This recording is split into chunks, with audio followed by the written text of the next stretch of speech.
Please note this podcast discusses real-life crimes and may include sensitive topics such as violence, abuse, and other disturbing content. We recommend listener discretion.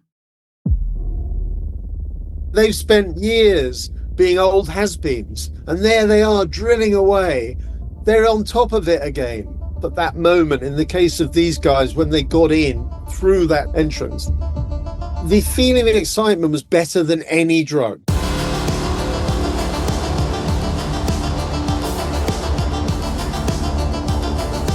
I'm journalist Helen Fospero. I'm crime reporter Martin Brunt. And this is True Criminals. A journey into the darkest corners of the criminal underworld with insights from decades of true crime reporting. The stories behind the stories, plus exclusive interviews with those closely involved in notorious cases. Re-examining crimes so shocking, they still haunt our imaginations.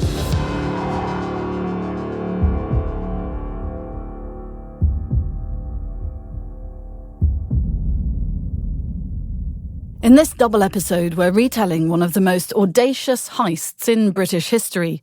Hatton Garden is the glittering centre of London's diamond and gold trade. But in April 2015, the street was the backdrop for a daring heist carried out by pensioner criminals, involving a 50-foot descent into a vault and blasting through a 2-foot thick wall with a drill. This is the story of the Hatton Garden burglary, carried out by elderly villains who were ruthless, cunning, rather forgetful, and even wrote to our very own Martin Brunt from prison, begging to return the loot. In this episode, we'll talk to true crime journalist and author of the best-selling book about the Hatton Garden Heist, Sexy Beasts, Wensley Clarkson, to unpack how one of the biggest burglaries ever was pulled off, and how the gang, dubbed the Diamond Wheezers, was brought to justice. Martin, this feels part Ocean's 11, part Last of the Summer Wine, complete with free bus passes and all, and a story really that practically threw itself at you. It certainly was a story like no other, Helen, and I nearly missed it. I had a voicemail sitting on my phone from an old colleague who'd simply left a message saying, "Safe deposit vault hit over Easter." And I was, as I often am, very busy juggling lots of different things. But it sat on my phone unlistened to for about an hour. But then, thankfully, I did catch up on it. And I think I was the first television reporter to arrive at the crime scene. It was about a couple of miles from my office. By the time I got to Hatton Garden, it was already chaotic. There were forensic officers in their familiar white overalls going in and out. The flying squad, the Sweeney legends who'd caught the great train robbers, and the Brinks-Mac gang, they were swanning in and out. And there were whispers that those involved might be familiar to those specialist detectives. So clear, perhaps, from the outset then that this was a big raid. Yes, for crime reporters, diamond heists sit just below serial killers, I'd think, in terms of interest and what we think will captivate our viewers and the public. There hadn't been a raid like this since Valerio Vice's audacious robbery of the Knightsbridge Safe Deposit Centre, and that was 28 years earlier. Well, that was a story we explored in one of our first episodes. It was a cracker too, and it is still available wherever you're listening to this podcast. So tell us, Martin, the background to this one. Well, here, worried jewellers from the many neighbouring stores and workshops, back after the long Easter bank holiday weekend, began to gather as word and gloom, it's fair to say, spread in equal measure around the street. It turned out that most of them kept their valuables overnight in the locked safe deposit boxes in this vault, deep in the underground Hatton Garden Centre, and many weren't insured. They used the centre because they couldn't afford the insurance premiums for storing gold and gems on their own premises. They welcomed what they believed was the vastly superior security offered at number 88 to 90, which was the address of the vault. Martin, give us a sense of what the burglars actually did when they got to the location. The first bit seemed to be easy because, thanks to Basil, the expert on alarms and locks and so forth, they didn't actually have to break in. So Basil unlocked an exterior door that led the gang onto a fire escape, down the fire escape, and then he somehow had a key to get into the building. Over the next 2 days, they did some very clever things. They disarmed the alarm, they locked off a lift, they abseiled somehow down the lift shaft into the basement where the vault was, the safe deposit vault. Then came the big thing, and the first thing that went wrong. With a specialist diamond-tipped Hilti drill, they started cutting through the concrete wall. They couldn't unlock this very big metal door, but right beside it, they started drilling through the wall. But their first drill conked out on that first night. So what did they do? Give up? Certainly not. They went home, hired a new drill, and then came back the next night to try again. It would have taken anywhere between 45 and 90 minutes to cut through the wall. Once they were in the vault, and they cut a hole that was so small only 2 of them were able to squeeze through it into the vault. But inside was this Aladdin's cave, 600 boxes on the premises at the time, and inside them were all sorts of treasures, gold, cash, jewellery, drugs. Between 60 and 70 of them were emptied. They were quite difficult to bash their way in, but they got away with diamonds, sapphires and cash. The official tally, to begin with at least, was £14 million worth. Of course, for Sky News, you reported live from the scene, but you also got some unique insights from some of the protagonists. I did, well, one in particular.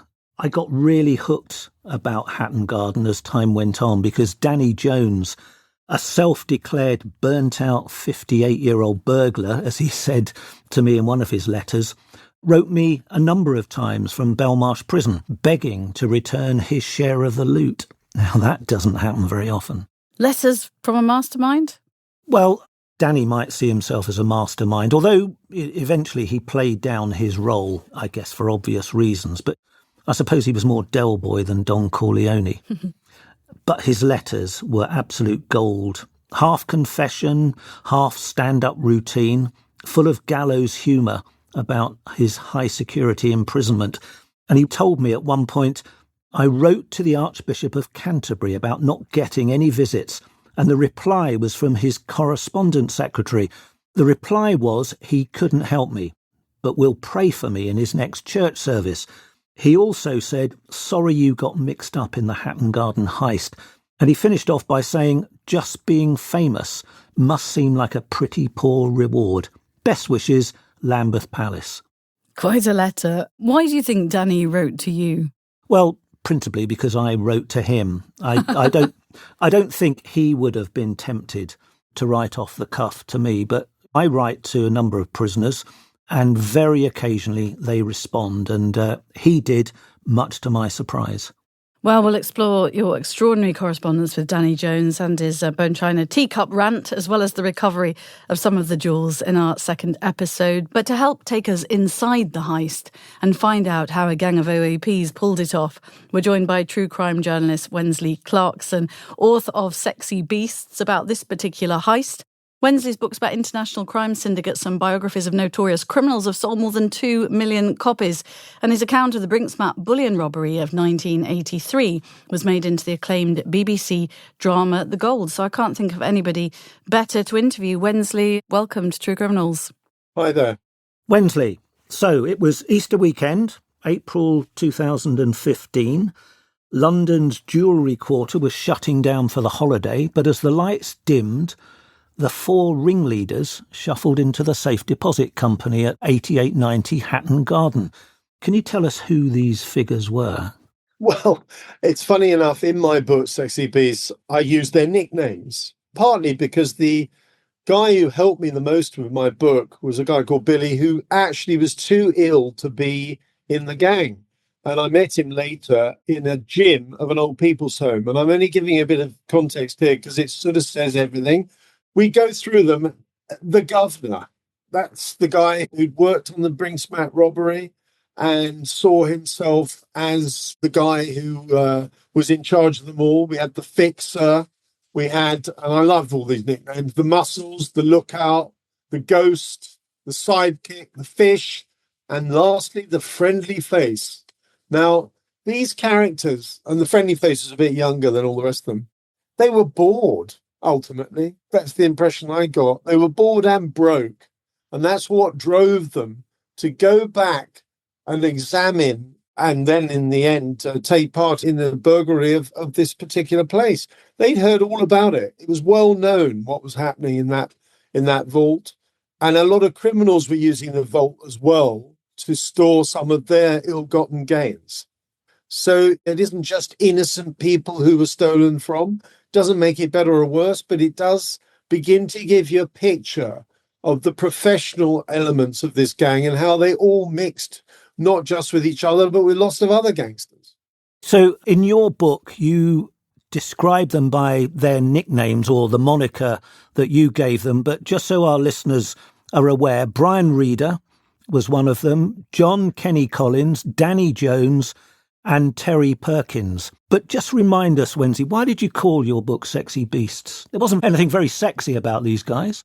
No, they called themselves that. And of course, it was partly because of a film that was made about 20 odd years ago called Sexy Beast, singular, with Ray Winston, which sort of made Ray Winston into a Hollywood star. They saw themselves as deserving respect. But at the same time, they did have a sort of, as I call it, a Roger Moore type Mickey taking of themselves. So the reason for calling it Sexy Beasts is because some of them like to look on themselves as being that, not sexy, the opposite. And I think it sort of sums it up. They didn't hurt anyone. They harmed themselves more than anyone else, if you look at it in real terms. So I think we can afford to be slightly flippant about what they did. And not being mean about their ages, but when you look at their ages, we're talking on the whole, apart from Danny Jones, late 60s, mid 70s, some of them not well. I think Brian Reader had cancer. So the crew list reads a little bit like a retirement home for criminals reunion. But between them, I gather they'd worked out what they thought was quite an ingenious plan, playing on key vulnerabilities in the safe deposit centre's defences. Yes, to begin with, this looked like a very clever raid. They didn't even have to break in, did they? One of them, Basil, the mysterious Basil, who we now know who he is, but he had the keys to the premises. But there was an element of sophistication because they managed to disable the alarms. They managed to scramble down the lift shaft. They removed the hard drive from a CCTV camera system. There were some clever elements of what they did. Yeah, I mean, I'm amazed they've even known what a hard drive was, to be honest. So that is one exceptional piece of technical expertise that they partook in. And I do agree with you. What they did was very daring and not sophisticated, though. What I'd say is old-fashioned. And I think that's why the police officers who attended it were quickly concluding that it was an old gang of professionals, which turned out to be true. I don't want to oversimplify it, and I don't want to make it into an Ealing comedy, but it wasn't far off it. What fascinated you, Wensley, about this heist enough to sit down and write Sexy Beasts? I was writing something at the time about an old people's home owned and run by criminals. So I was very interested in what happened to criminals. These were fictional ones, by the way, that I was writing about, when they got older. And then Hatton Garden happened, and I thought, geez, this is really interesting. And I went back on what I'd researched about it. And then this guy, Billy, came to me through someone I'd met through the Brinksmat robbery, which has a great link, obviously, to Brian, the leader of the Hatton Garden gang. And it sort of all fell together in that sense. I think there's something very interesting, which is why we're discussing this case, about older people doing something so daring. I always say, the older they are, do not think they're going to be any different. They're still going to be evil criminals, if you want to call them that. And I always say that the oldest people in the world would probably make the best terrorists, because they wouldn't make the same sort of mistakes that the majority of terrorists make, who happen to be aged between about 18 and 30 when they commit their acts. And there was a striking hallmark of this. I always want to call it a robbery. Of course, it was a burglary. But yes, I was very careful to say that earlier, but they knew in advance that the huge combination lock safe door could be bypassed by boring through the vault's 20-inch, nearly 2 feet thick concrete wall. Remind us how that drilling went. Well, it was noisy, and it's extraordinary to consider that, number one, they knew this and they did it. And that's where all their old-fashioned skills came into play. And let's imagine we're them for a minute. They're so excited. They really are. They must have been like, wow, this is like taking drugs. It's like doing this. They're on top of it again. They've spent years being old has-beens. And there they are drilling away. And they're getting through and they're going to get there and they're getting closer. The feeling of elation must have been incredible. I remember one old villain telling me about another robbery that when you achieved it, when you pulled it off at that moment, in the case of these guys, when they got in through that entrance, the feeling of excitement was better than any drugs. I've never forgotten that quote that guy told me. And these guys must have felt like that. They must have been on top of the world. Okay, it didn't last long, but what a feeling. I was just going to ask about that specialist diamond-tipped Hilti drill that we all came to read about and write about. Conked out, didn't it, in the first night? Yes. So what happened after that? Well, then they had to come back. I mean, basically, that's where the farcical side of it, if you want to call it that, comes in. I don't know how much panic they went through at that moment. Maybe if they'd been young whippersnappers, they just would have panicked and run for the hills and they never would have come back. Well, I agree with you, but they stuck with it. It was part of their downfall because Danny Jones went and bought another bit for the drill and rather stupidly gave his own name. Did they go back the next day then? They went back a second day and were still undetected. And they broke into, about a tenth of those boxes and got away with diamonds, sapphires, cash, £14 million worth, apparently. So what was then on the other side of that concrete wall, Wensley, when they got through? Well, it wasn't quite in the same level as the Brinksmat robbery where they came across £28 million worth of gold bars, but there was a lot of stuff. They were pulling stuff out. And I remember Freddie Foreman, another well-known robber, telling me way before that robbery that bank holidays, and he'd carried out that robbery 6 months before Brinksmat on a bank holiday. And I remember saying to him, well, why did you do the bank holiday? He said, you got 2 cracks at it. In other words, you have one more extra day. And isn't it amazing that that's what happened to them? It gave them the confidence. If they picked a normal weekend, they wouldn't have done it. They would not have gone back. Give us a sense of the scale of what they managed to escape with on that bank holiday weekend. Well, there were figures put on it. I think all the way up to the trial, it was £14 million worth. And I think at some stage it got escalated to 21, 22. But we don't know exactly what was stolen. One of the features of these safe deposit vaults is that a lot of the stuff is there that belongs to villains or even to non-villains who, for one reason or another, do not want other people to know what they've got. It might be your wife, your girlfriend, your brother, whatever.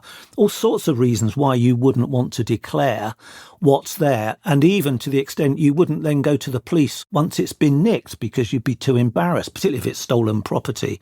So I don't think we ever know in these situations exactly what's gone missing or the true value. But it was jewellery, gold, cash, things like that. Yeah, and drugs, probably. Yeah, drugs. But also, here's the point. The police, bless them and everything in every way, they take a flyer at how much the value is. We don't really know this. And I'm neither underplaying or overplaying.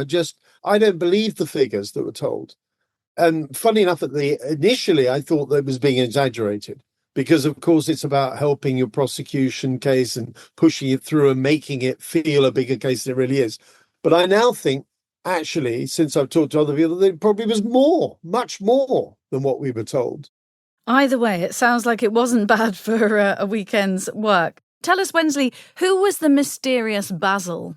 The mysterious Basil. Well, I've got a confession to make. My book came out so early, Basil hadn't been arrested at that stage. So I'm not the world's expert on Basil.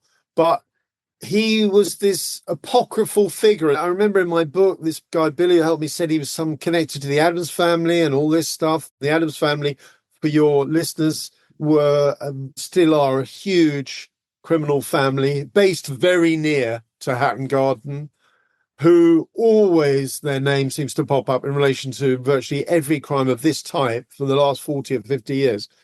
But Basil himself was such an unlikely, lanky, strange fellow. At one stage, I thought he was the informant, and that's why he hadn't been arrested, which didn't turn out to be true. There were lots of stories about who this mysterious figure was. To all of us, he was the Kaiser Soze. Yes. From the film, the Kaiser Soze of Hatton Garden, from the movie The Usual Suspects, the key figure who was clever enough to walk away at the end of the crime and not get discovered. Of course, he was arrested 3 years later. I can tell you his name. It's Michael Seed, because I did cover his trial. And he was the guy, he was the alarm specialist who bypassed the alarm system and was obviously very crucial. Didn't he have the keys as well, Martin? Didn't he actually let the gang in? We think that he had one key at least that got through perhaps the initial outside door into this building, because the vault was part of a much bigger office block. But he was also an alarm specialist. And when they arrested him 3 years later, they found that he had all sorts of jamming systems in his flat. He lived in a rather grubby small flat in Islington. He wasn't, or certainly on the face of it, didn't seem to be the master criminal that we all thought that he was. Why did he walk away? I never got to the bottom of that. Well, he was clever enough not to have a mobile phone. The others were caught because of the electronic surveillance that the police picked up on. Yeah. He was astute enough not to have anything that would connect him or could be picked up by the police. He also lived in the black economy, so he didn't pay tax. If he earned money, he was always paid in cash. So he was clever to that extent, but somewhere in his past, he'd become an electronics expert. So that's why he was crucial to it, and clever enough to walk away, but not clever enough to avoid capture eventually. He was like a nerd, wasn't he, Martin? That's the impression you get. He was a nerd-type figure, and he looked very mundane, and even during his trial, he didn't strike anybody as terribly interesting. But then the best criminals are like that, aren't they? Well, and also let this guy see, for example, so-called Basil, lived in a crummy flat. Look, none of them had much, because ultimately, none of the criminals we know of actually have a lot of money. Let's get this right. They might have done these jobs, but most of them do not. The rich ones are the ones you and I will never hear about and never meet and never know. And these guys, all of them, including Basil, they didn't live in incredibly expensive houses. They didn't have amazing cars. They just about hung on, and they would have all been in the black economy, by the way, most of them anyway. So let's take the glamour out of it for a minute. And, you know, when you talk to really old villains, they tend to be a bit more pragmatic about it all. And they always say crime doesn't pay. And it sounds like the oldest cliche in the world, but they all say it. If you like the show and want to listen ad-free, head over to patreon.com/True Criminals. You can now subscribe to our ad-free tier for just £4 a month and get unlimited access to our entire back catalogue, completely uninterrupted. Or if you love the show and want to support what we do, you can become a True Criminals Insider. For just £3 a month, becoming an insider means you're directly supporting the podcast you love. Your support helps us create even more captivating stories and dive deeper into the most gripping true crime cases. It keeps the show going and the stories alive. So whether you want ad-free listening or to help support the show, head over to patreon.com/True Criminals and choose the option that works for you. Thanks for listening and for all your support. We couldn't do this without you. Step into the world of Cold War summitry with Creating History. From Kennedy and Khrushchev's nuclear brinkmanship to Nixon's high-wire act between Beijing and Moscow, and onto Reagan and Gorbachev rewriting the rules. Explore the handshakes, glares, and gambles of summits that redrew the 20th century. Stream Creating History now, wherever you get your podcasts.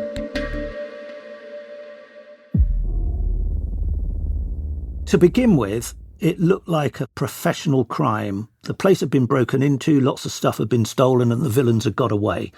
There were no fingerprints, the CCTV hard drives were missing. There were few clues for the police to work on, just a gaping hole in the wall and the heavy equipment that the burglars had used to break into the vault. Wensley, there was lots of speculation about who might be responsible. Even the infamous Pink Panther gang who'd been up and down the south coast of France knocking over jewellers and stealing millions of pounds. What were your thoughts initially? I must say, I thought it was probably that, because I'd never thought a bunch of old boys would come out of retirement the way they did. And the Pink Panther gang are fascinating. They're mainly, I think, Croatian and Serbians. And they, as you so rightly said, they hit a lot of huge targets along the Riviera, mainly. But we're talking massive diamond robberies and so on. Anyway, it seemed like maybe they were the ones. And I should think for the police, they would have rolled their eyes, because if it was the Pink Panther lot, they would have long gone, instead of these old boys who were about a couple of miles away in North London. But they were careful. The Hatton Garden gang were careful, but their meticulous forward planning was then completely undone by a basic lack of understanding of 21st century policing techniques. Yeah, I think, you know what's funny about this, or funny is the wrong word, odd maybe is a better way, is that they didn't think about consulting someone a bit younger about those aspects. It's a bit like my son and my grandchildren work out how to load the video machine sometimes when I can't, but they didn't think about that bit. And they didn't feel, it's fascinating that they didn't feel more vulnerable, because I feel vulnerable every time I see a CCTV camera, and I'm not a criminal. So all those elements, you wonder about what the hell, how could they be that stupid, frankly? I remember a line, Wensley, from Martin's book. Commander Peter Spindler described them quite pithily as analogue criminals in a digital world. He was right, obviously. But it is interesting. It's easy to be wise after the event and look back on it. Yeah, they forgot the basics. One of the things I remember vividly was that Kenny Collins was the lookout man installed in a flat or an office across the road, and he fell asleep. I mean, that's the lookout guy. As they say in the trade, you couldn't make that one up. I found it really hard to believe that he did, but he obviously did, because it was stated categorically. And I think it was even stated in court. So that in itself, suddenly we're into Inspector Clouseau or an Ealing comedy. Well, look, let me ask you this. The flying squad started a massive surveillance operation on the gang, didn't they? They did indeed. Having, I think I'm right in saying, discovered clues to them through registration numbers and things like that of the cars that they'd used to do their reconnaissance trips. And then we ended up with this extraordinary footage taken secretly of them in a pub, which I'd actually been to quite a number of times. It's quite a trendy pub now in North London, where they're discussing it. And when you're watching this footage, you're thinking, geez, why would they sit there yapping on about this in a pub that's so popular and so overwhelmingly full of people? And they could have heard, not just the police filming them, anybody could have heard what they were talking about. But it all fell apart after that, didn't it, Martin, basically? Yeah, they'd use their own phones, and that was the key. You're right. The police picked up on an ANPR camera Kenny Collins' Mercedes. So here was a so-called top villain using his own car to go on the plot. Incredible. That was an unbelievable mistake. And then, of course, they all used their own mobile phones. Well, actually, Billy told me very amusingly, this informant who helped me with the book, that he used his own car because in the old days, as he said, we would have nicked a motor. We'd have got ourselves a motor and off we'd go. But you know what, mate? They aren't as easy to nick as they used to be. That again sums it up. These were quite experienced criminals, though. The gang leader, I think, was involved in Brinksmat, which you've written extensively about. Brian Reader, who threatened to kill me once in North Cyprus. Yeah, Brian Reader really was through and through a professional criminal, involved with Brinksmat, involved with handling the gold from Brinksmat, involved with other big-time bank robberies. And yet, by the time this job came along, he was a rather sad guy. Not only had he got cancer, which you mentioned earlier, his wife had died. He'd been married for over 40 years, and he lived in a rather run-down, large house in Dartford, which is not probably somewhere that you pay a lot of money for a house. So there he was every day popping down the newsagent, get himself a pint of milk, the Daily Mail, and then he decides to become the mastermind of this job. And yet he himself had been involved with some of the most successful criminals of the past 40 or 50 years. So you'd have thought he would have at least thought it through slightly more carefully when it comes to the digital world, etc. And Brian himself had handled the gold with someone called Kenneth Noy, who's a famous criminal you may or may not have mentioned in other episodes, who I've written a book about as well. And Kenneth Noy, or certain other criminals, would have probably been a threat to Brian once he was arrested, because they'd have been worried about Brian informing on them.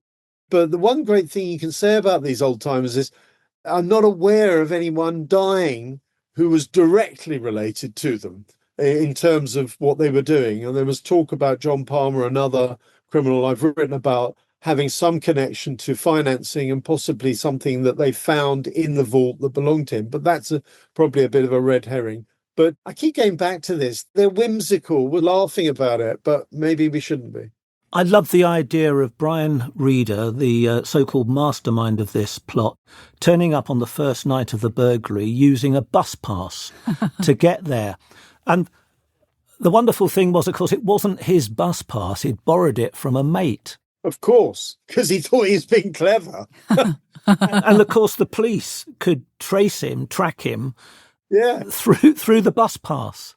You see, he couldn't nick a car, but he took the bus instead. Oh, and I have to ask you, Wensley, going slightly off-piste, why did he threaten to kill you? Because I turned up at some dreadful timeshare resort he was trying to develop in North Cyprus, unannounced. As Martin and I know, the best way is to cold call. And there I was. And it's strange of me. If you give me a parking ticket, I get quite scared, but I'm never bothered by these blokes. He threatened me. Then his mate pulled an iron bar out and looked at me. And I turned around and said, "See you later." And that was it. In the middle of nowhere. And what surprised me was that I always seen Brian Reeder as being a very mellow guy, but he wasn't mellow when I confronted him. And that was well before this, obviously, and shortly after the Brinksmack robbery. So I guess he was a bit alert to strangers in his midst. Well, I'm glad you lived to tell the tale, Wensley. And the gang first appeared at Westminster Magistrates Court on May the 21st, 2015. And Martin, you were there, weren't you, reporting on that first hearing? I was. It was a big day. They arrived in a fleet of police vans, escorted by heavily armed cops who shut off the roads around Westminster Magistrates Court. It looked as though the police really feared there was going to be an attempt to spring them, or they would be involved in their own attempts to break out. But as soon as they stood in the dock, flanked by prison guards, it was clear that these were not young men who were likely to storm their way to freedom. The Sun, very cleverly, had already dubbed them the Diamond Wheezers. And the joke was going that day that the court artists needed extra grey crayons. Danny Jones was the only one at this stage who signalled that he'd be pleading guilty to conspiracy to burgle. Now, I listened to that and I thought, well, you can't conspire to do anything on your own. So in effect, Danny Jones was already implicating the others.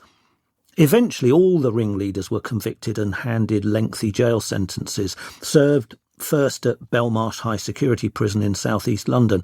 The trial judge, Christopher Kinch, said that the burglary stood, in his words, in a class of its own in scale of ambition, detail of planning, level of preparation, the organisation of the team to carry it out, and in terms of the value of the property stolen.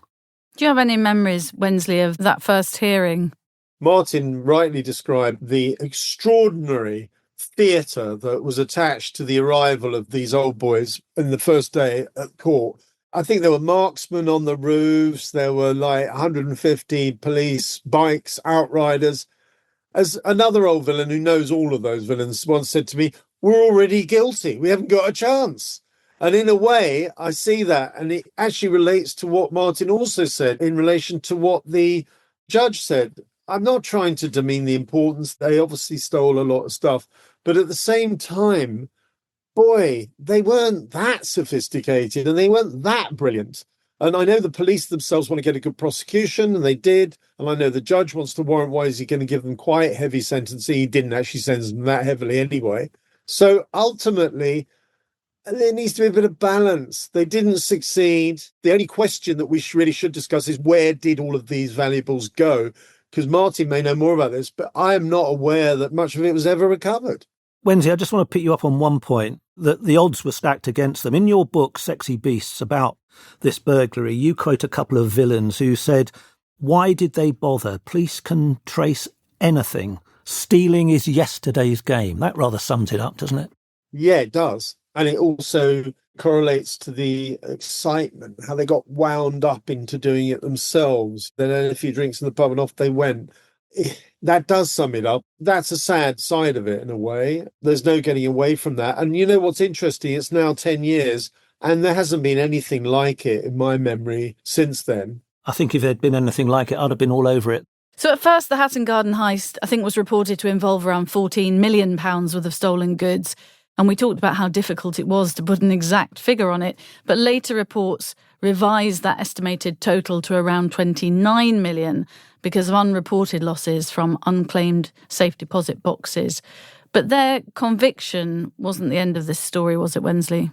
No, the conviction was not the end of the story by any means, because, of course, there was a demand that a lot of the stuff that was stolen was given back. Now, the history of criminals, these sort of criminals doing that, is quite interesting. If you go back to the Brinksmat robbery, which we keep mentioning, but Brian Reader was involved, they did a deal with the insurers of the gold and the Brinksmat robbery to give back a certain amount.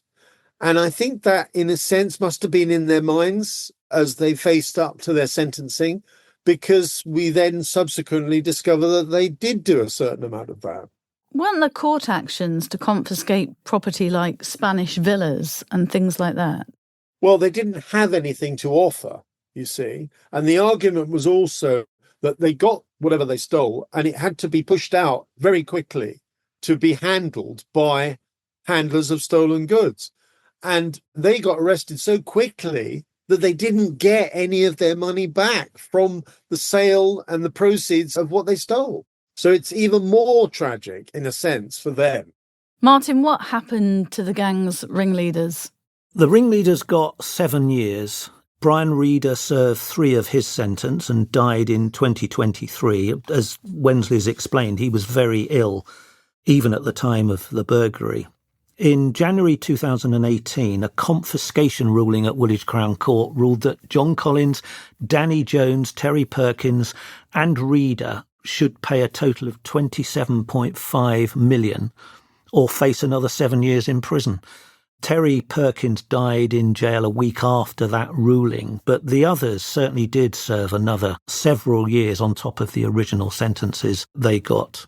And Seed was arrested 3 years later. There's a big gap, and all these apocryphal stories about him appeared. And I was actually quite surprised, as we were talking about this earlier, the sort of character he was and who he turned out to be. Weirdly, he was living all that time when everybody thought he'd fled abroad. He was living in his flat in Islington, 2-3 miles from the scene of the crime. He managed to evade police because he'd left very little digital trace. He paid no taxes, claimed no benefits, rarely used a bank account. The police found lots of the stolen jewellery at his flat, so you could argue he was banged to rights. He pleaded not guilty, like all respectable villains do. Remember Freddie Foreman always telling us, you never talk to the police, never plead guilty. Well, Michael Seed followed that advice, but he was convicted, and in the end he got the biggest sentence of all, because the judge felt that he had played the major role. It got them into the vault. Yeah, and actually, because there was a 3-year gap, he would have an opportunity to gain something from all of the stuff they stole, because he was there for 3 years before he got nicked. The other lot, I think they were swept up so quick, it was within a certain amount of weeks, as I recall, that they never even saw any return on what they stole. Well, what a cracking story, Wensley. I can completely see why you wrote a book about the Hatton Garden Heist. Thanks so much for joining us on True Criminals, on our Diamond Wheezers, or maybe Sexy Beasts special, as we may now call it. Thank you. Thank you.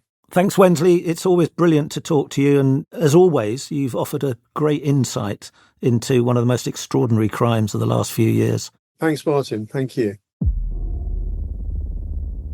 Martin, what a story. What another great guest. What do you think the legacy of this heist is? I think the first thing is the missing loot. maybe as much as £10 million worth. What on earth happened to it? Is it still buried somewhere? And somebody one day will go back and risk digging it up and live off the proceeds. I don't know, but the police only ever recovered something like 4.3 million of an amount that must have gone into 20 million, something like that. So most of it is still missing. It's a cautionary tale, I suppose. Some people will argue that it shows that crime doesn't pay, even if you're 76 with a bus pass. But it did give true crime something rare, which is humour. And I'm somebody who always looks for a bit of levity on my very grim beats. The police fumbling, a gang who brought Werther's originals to a diamond heist. And let's not forget, it wasn't technically a robbery. When it happened, we all wanted to call it a robbery, but because it didn't involve any level of violence or threat of violence, technically, under the law, it was a burglary. And the Hatton Garden burglary didn't seem to do justice to this extraordinary crime. So, in the end, we decided we would call it the Hatton Garden Heist, which sounds much more serious and is, of course, rather alliterative. There was no violence, just a hole in the wall, as Danny Jones put it when he wrote to me. And he said this in one of his letters: "Let it die. It's all over. I'm not crying. I got caught. I will deal with it. I don't want anybody to feel sorry for me either. Everybody just get on with their lives, and maybe this crime will fade away as it's become boring, as something else will take its place. Another drama, terrorist, a rapist, a paedophile, all those corrupt politicians, not a hole in the wall." Well, that was Danny Jones, one of the ringleaders, playing down this extraordinary crime.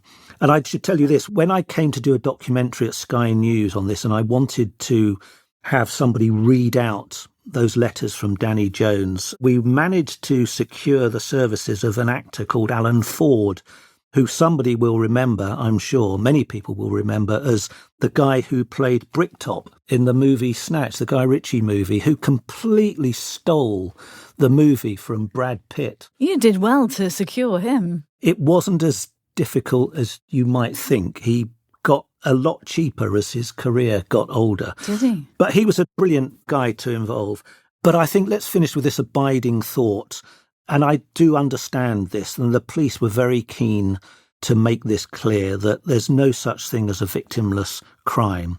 And the truth is that for all the fun and the air of this being a crime caper, Ealing comedy, so forth, there were a lot of people, the small jewellers who worked in Hatton Garden, who were already having a very difficult time because of the development of Crossrail. The building of the Elizabeth line that went right through the centre of London went under the streets of Hatton Garden and around there, and were pushing up property prices and forcing a lot of people out of their little premises because of escalating rents. So this was a community of artisans already under a lot of pressure. And then to have a lot of their goods stolen in this raid when they weren't insured was a deadly blow to many of them, who went out of business. And I think it's, again, another example of how there's a great danger in over-glamorising crime, because for those craftsmen who lost out, it was a very far from glamorous experience. You're right to mention that, because it is very easy with a crime like this, with pensioners and all the mistakes and jumping to the crime on a bus and the drill not working, to over-glamorise it. But you're definitely right to point out the victims, which, as you do in any of the crimes that we talk about, I'm not sure the Hatton Garden heist will, as Danny Jones alluded to, ever fade away and become boring. It's made great material for a few Hollywood films, dramas, and Wensley's book, ironically entitled Sexy Beasts, a bunch of pensioners with arthritis and a drill getting close to scoring the perfect crime. Quite incredible. Join us in the next episode when we pick up the story of Martin's correspondence with one of the gang, Danny Jones, and the insight that gives us on both the heist and the criminal worldview.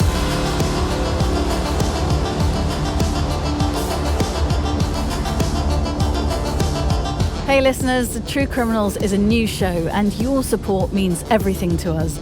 If you're enjoying the podcast, please take a moment to leave us a review. It helps us grow, reach new listeners, and keep bringing you the stories you love. This episode is brought to you by Audio Bleach Global. Our producer is Russell Barnes, with audio production by Andrew Chappell. The original score was composed by Chap Mannequin, artwork by Bleached, executive produced by Lee Mann. Follow True Criminals on Instagram at true.criminals and on YouTube at youtube.com/@true-criminals. For exclusive content and ways to support the show, visit us at patreon.com/True Criminals. For partnership opportunities, please contact us at contact@audiobleachglobal.com.